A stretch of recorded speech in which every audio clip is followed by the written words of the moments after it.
Assalamualaikum warahmatullahi wabarakatuh. Selamat siang. Kali ini kita bertemu lagi. Akhirnya sekian lama, akhirnya kita bisa ketemu lagi di Biris, Bifood Stories di chapter Kanwil Sulut Go. Kali ini, kita dulu. Ya, kali ini kita kedatangan narasumber yang bisa dibilang per tahun ini agak cukup sibuk, agak cukup disorot karena banyak hal tentang Bulog itu berdasarkan dari bidang ini. Nah, penasaran? Kita sambut dengan bangga, dengan hormat, Bapak Manajer Pengadaan Pak Mas Sarwo Nugroho. Kalau Pak Wapim kan begini kan. Ya. Selamat siang Pak. Siang. Sehat Pak? Sehat, alhamdulillah Oke. sehat dan Pak, berkah. kita mau ngobrol-ngobrol santai aja. Oke. Iya. Gimana Pak? Ini pertama kali Pak ke Manado? Atau Bapak sebelumnya udah pernah sini Pak? Pertama kali. Untuk saya berarti kedua kali sini. Oh Dulu iya? saya 96 pernah sama orang tua 96? ke sini. Ngapain Dulu, Pak 96? orang tua tugas Oh. di sini. Bapak umur berapa Dulu- Pak pas itu 96? 96 itu masih SD saya. Pokoknya kawasan itu masih depannya tuh laut semua. Masih pantai. Iya, masih pantai semua. Terus ngapain Pak di sini 96? Di sini menikmati keindahan lautnya. Tapi belum ada apa-apa, belum terlalu rame kan berarti? Belum terlalu rame. Baru kayaknya mallnya belum ada deh, Belum cuma ada ada. 45 itu pasar 45 Iya. doang. Itu doang. Akhirnya sekarang balik lagi Sekarang Pak balik ke sini dan dengan cukup kaget. tugas Iya. dengan mengemban amanah nih. Amanah. Iya. Waktu itu sebelumnya kan SPI Pak. Ya, betul. Sekian lama di SPI, bahkan bisa dibilang terlalu lama di SPI. Ya, Dan sekarang akhirnya masuk ke operasional. profesional. Kaget atau gimana Pak ini? Kaget, kultur shock dari apa ya? Istilahnya dari hakim garis sekarang jadi penendang penalti. Jadi Itu seenggaknya jadi kayak ada tanggung jawab lebih besar Pak ya. Karena apalagi semenjak tahun lalu kan pengadaan memang lagi di gacor-gacornya Pak Iya, ya jadinya. lagi digenjot. Kayak yang ini kan jadinya per kemarin kan mau mencapai 4 juta ton lagi ya Pak ya. Betul sekali. Padahal masih setengah tahun ya kita Masih sudah di setengah 4 juta ton. tahun. Ya mudah-mudahan lebih banyak lagi Pak ya. Amin, mudah-mudahan tercapai target. Terus lucunya gimana tuh Nado Pak? Dari 96 ke 2026. Apa nih? Lucunya kalau Manado saya lihat perubahannya sih. Awal tuh dari bandara ke kota, dulu 96 tuh kanan kiri masih hutan sama tebing. Oh, iya. Sekarang udah ruko, perumahan. Dan dulu nggak ada macet. Baru sekarang saya merasakan di Manado macet. Itu aja paling. Iya, tapi nggak begitu parah macetnya. Nggak begitu Paling ya, pagi nggak atau pulang se-crowded kantor. kayak Jakarta. Iya. Itu aja yang paling saya agak culture shocknya Manado. Sama yang belum bisa berubah dari dulu sampai sekarang culture shocknya itu makanannya. Sini pedes-pedes. Iya. Orang Manado kalau nggak makan pedas katanya nggak nikmat jadinya. Nggak Pak. berasa. Jadi kayak makan nasi sama sambal aja udah oke-oke banget Udah. gitu. Makanya banyak yang kesini terus takut makan pedes, rugi sebenarnya. Karena di sini tuh hampir semua tuh pedes jadi. Iya, tapi kalau makan dia rugi juga. Karena bisa makan promah. Banyak kambuh. Kalau masih bisa Pak, masih bisa. Ada yang udah nggak mempan di Proma jadinya. Oke Pak, kita balik di pekerjaan nih. Oke. Sampai sini Pak, terus pengadaan nih.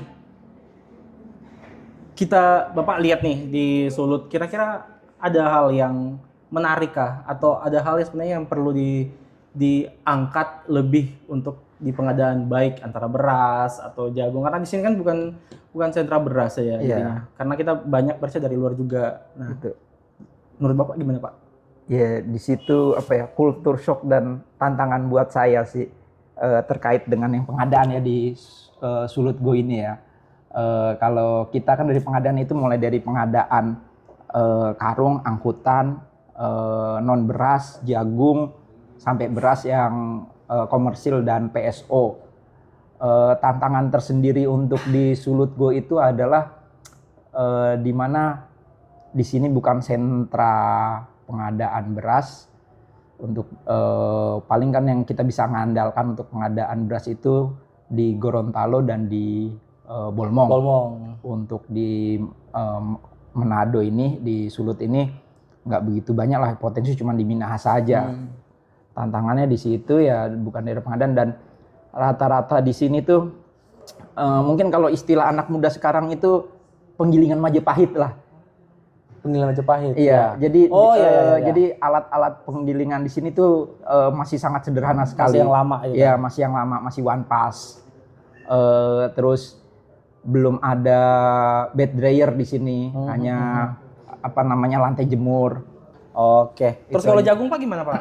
Kalau jagung di sini sentranya untuk di Kanwil Manado yang sebagai kanwil operasional itu di Minut, Minahasa Utara.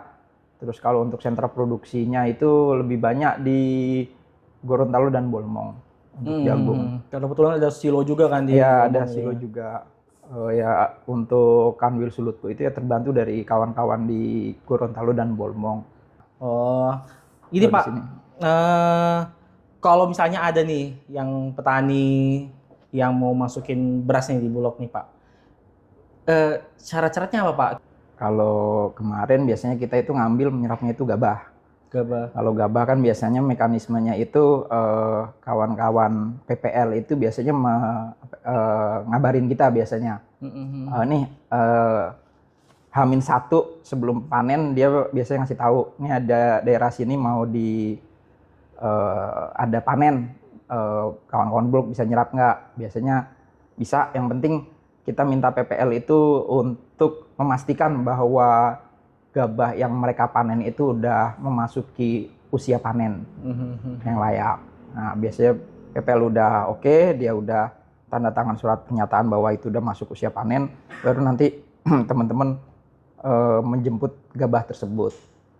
Terus harganya Pak berapa Pak kalau untuk yang gabah? Harga untuk gabah 6.500 per kilo. 6.500 per kilo gitu. Ya. Itu dijemput ya? Dijemput. Itu 6.500 udah di atas alat angkut biasanya. Biasanya kita buat kesepakatan sama petaninya.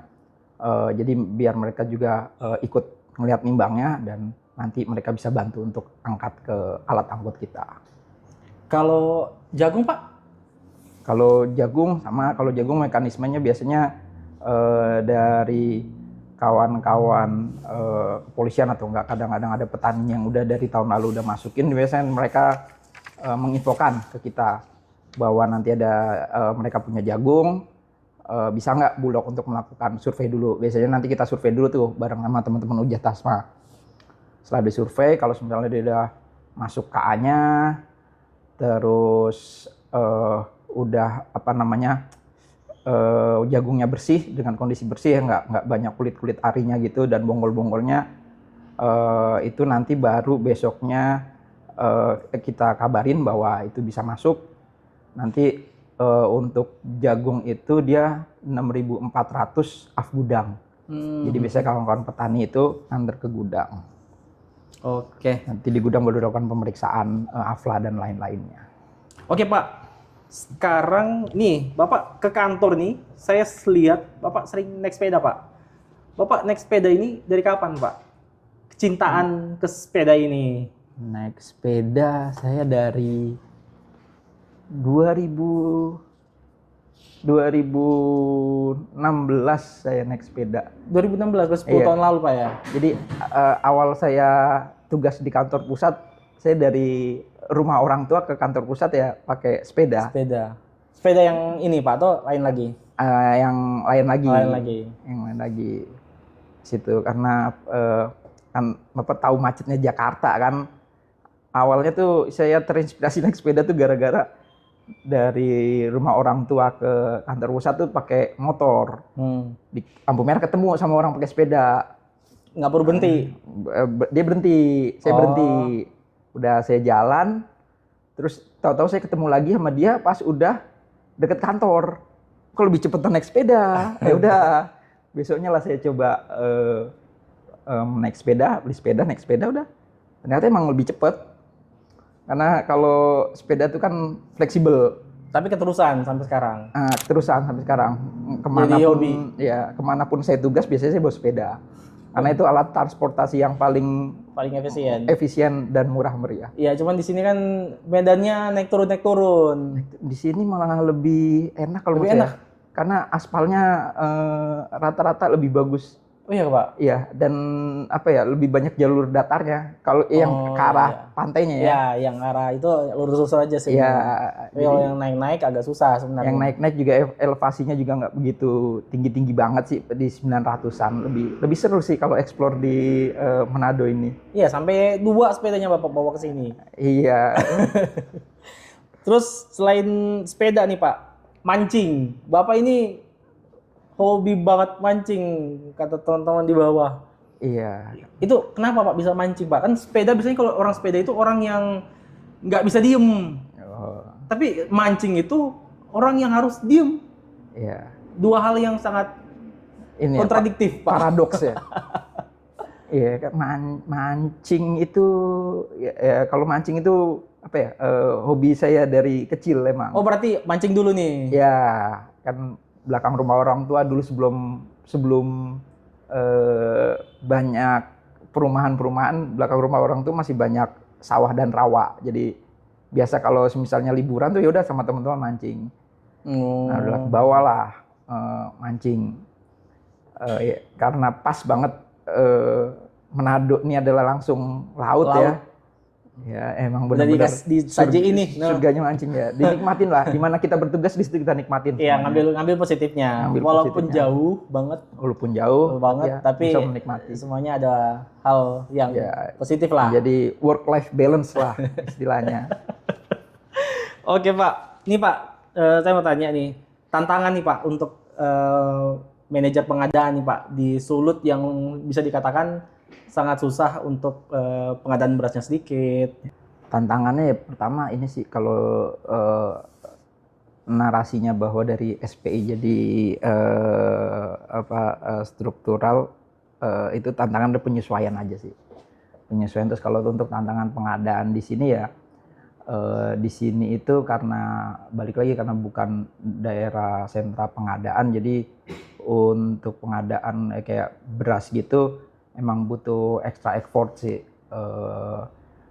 Terus selain itu juga untuk sarana pengolahannya pun di sini nggak begitu banyak. Masih kurang jadinya. Dan kan kebanyakan juga untuk kayak beras komersil, beras premium kan kita ngandalin dari kantor tetangga, dari Sulsel.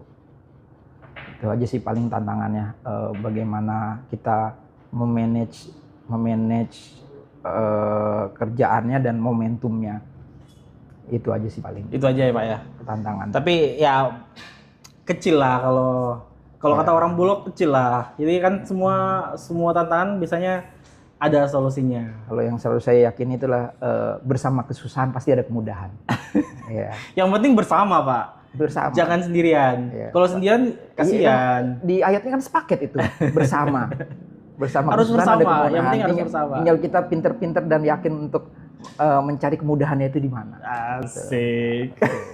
Mancingnya kapan Pak? Kalau Mancingnya ya setelah kerjaan selesai baru mancing lah buat hiburan. Iya, yang penting jaga kesehatan Pak. Mancing kan butuh tenaga nih, kayak hampir berapa jam mancing. Iya. Sepedaan juga, Bapak sering sepedaan 1 hari 2 kali itu jaga kesehatan Pak. Karena istri anak jauh. Betul Kalau sekali. ada apa-apa Nggak ada yang ngerawat. nggak ada yang rawat. Ada, ini kita yang Oh, rawat ada di yang sini. rawat.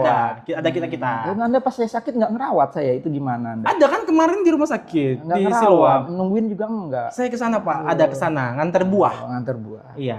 Tapi Bapak nggak bisa digantung. Boleh minum kan ya, udah lama. Kebetulan kosong Pak airnya. Nanti diisi.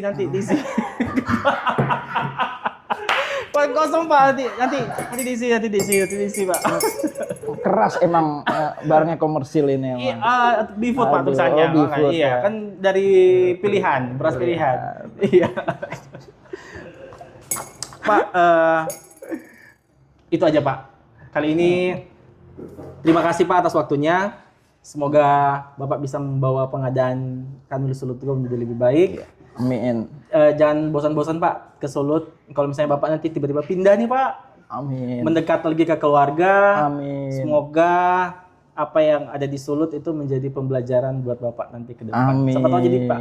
Kan bentar lagi nih Pak, kan udah di LDP nih. Ya. Terus jadi manajer, terus jadi pinwheel nih. Ah, Siapa tahu jadi pinwheel Sulut lagi atau gimana, kita nggak tahu. ya. Saya mengikuti dinamika perusahaan aja kalau saya. Ya, oke Pokoknya Pak. di mana ditugaskan saya siap. Yang penting sehat selalu. Kalau misalnya Bapak ada apa-apa, kita bisa bantu Pak. Kalau misalnya saya juga butuh bantuan, Bapak siap Pak ya, diminta bantuin. Siap. Namanya apa ya? Orang itu kan harus bermanfaat bagi semuanya. Orang lain. Iya, bagi orang lain. Iya, soalnya dari bidang bisnis itu nggak bisa jalan kalau nggak kerjasama dengan Iya, pengadaan. betul lah. Itu yang harus apa ya? Yang harus kita buka pola pikirnya bahwa udah nggak ada apa namanya paradigma silo, bahwa kita berpikir ini system thinking, bahwa kita harus satu ketahuan sistem, sekat-sekat aja. Ya, satu ketahuan sistem. Jadi kita harus sadar bahwa tanpa kita melakukan sesuatu hal pasti akan berimbas kepada yang lain. Itu aja yang perlu kita yang apa yang harus jadi paradigma kita. Iya, jadi nggak mikir lagi bahwa saya bisnis, saya nggak ngurusin yang lain. Enggak. Harus tahu juga, karena nanti kita nggak minta-minta ketika di lapangan ada mungkin yang ilmu yang kita butuh buat itu. Jadi yang kita hidupkan kan bukan bidangnya kita, tapi bulognya itu sendiri. Instansinya itu yang harus kita hidupkan. Oke Pak. Ya, terima kasih sama-sama Pak Sarwo atas waktunya dan kesempatannya. Semoga sehat selalu, semoga sukses selalu Pak. Nanti insya Allah dapat mutasi pindah ke keluarga lebih dekat. Amin. Terima kasih doanya karena udah ada pesan sponsor juga, saya sponsor juga ini beras terbaik dari anak bangsa dari Bifood Setra Ramos sama pasangannya nih Punokawan. Oke siap Pak. Pada akhirnya ketahanan pangan itu bukan hanya tentang beras, gudang, atau distribusi, tetapi tentang keluarga yang dapat makan dengan tenang, tentang harapan yang tetap terjaga, dan tentang masa depan yang harus tumbuh. Terima kasih kali ini sudah bersama kita dalam podcast kali ini. Semoga apa yang kita bahas hari ini itu dapat menjadi pengingat, sekecil apapun peran yang kita miliki, itu memiliki arti yang besar sebenarnya. Karena bersama kita menjaga pangan, menjaga harapan, dan menjaga Indonesia. Saya Azif Dunda, pamit undur diri. Terima kasih atas kesempatan yang diberikan, dan Assalamualaikum warahmatullahi wabarakatuh. Oke. Thank you Pak. Thank you.